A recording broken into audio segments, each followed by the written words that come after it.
என்னை தேடும் இறைவனே, உம்மை நாடி வருகிறேன்.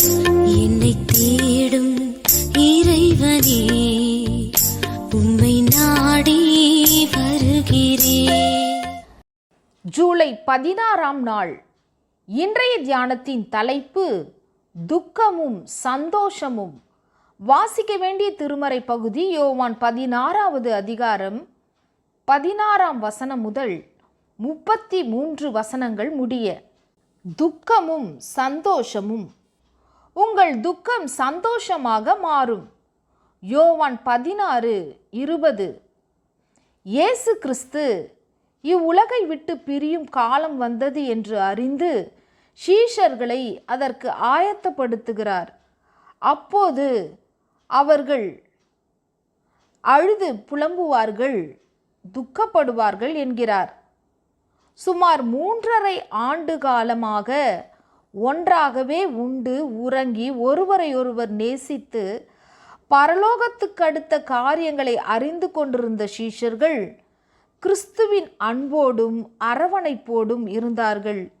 இனி அவர் சிலுவையில் அறையுண்டு மரித்து எழுந்து பிதாவினிடம் செல்லவிருக்கிறார். அப்படி அவர் பிரியும் வேளையில் பிரிவு துயரும் வாட்டும்.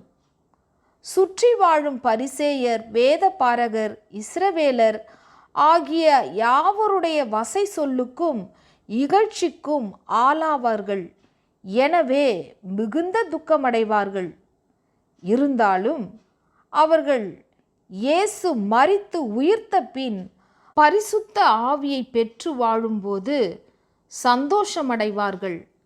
மேலும் இவ்வுலக வாழ்வை முடித்து பிதாவின் அண்டை போகும்போது மிக அதிகமாய் சந்தோஷமடைவார்கள். இதுவே நாம் வாசித்த பகுதியின் விளக்கம். இது நமக்கு கற்றுத்தரும் பாடம். கிறிஸ்துவின் பிரசன்னம் நம்மோடு இராவிட்டால் நம்மை துக்கம் ஆட்கொள்ளும்.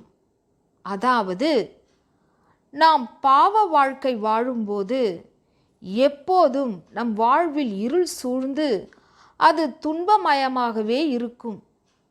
கிறிஸ்துவண்டை வந்து பாவ மன்னிப்பை பெற்றுக்கொண்டால் நம் துக்கம் விலகி சந்தோஷம் வந்து சேரும். அது மட்டுமல்ல, உலகத்தில் உங்களுக்கு உபத்திரவம் உண்டு என்று சொன்னபடி பாவத்தினால் அல்லாமல் உபத்திரவங்களினாலும் துக்கம் வரும். கிறிஸ்து நம்மோடு இருந்தால் எத்தனை கஷ்டங்கள் வந்தாலும் அவற்றை மேற்கொள்ளவும் அவருக்குள் மகிழ்ச்சியாய் இருக்கவும் கற்றுத்தருவார். பவுலை போல எந்த நிலையிலும் மகிழ்ச்சியாய் இருக்க கற்றுக்கொள்வோம்.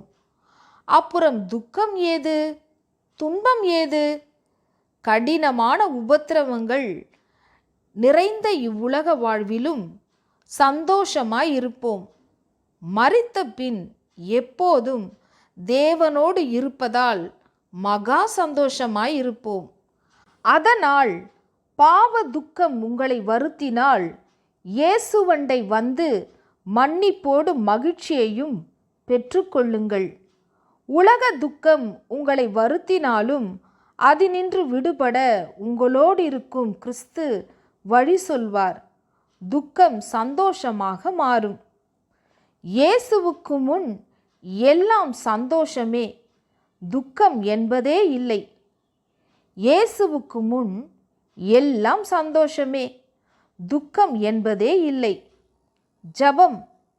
தேவனே, என் துக்கங்களை சந்தோஷமாக மாற்றித்தாரும். பாவ துக்கத்தினின்று விடுதலை தாரும். ஆமேன்.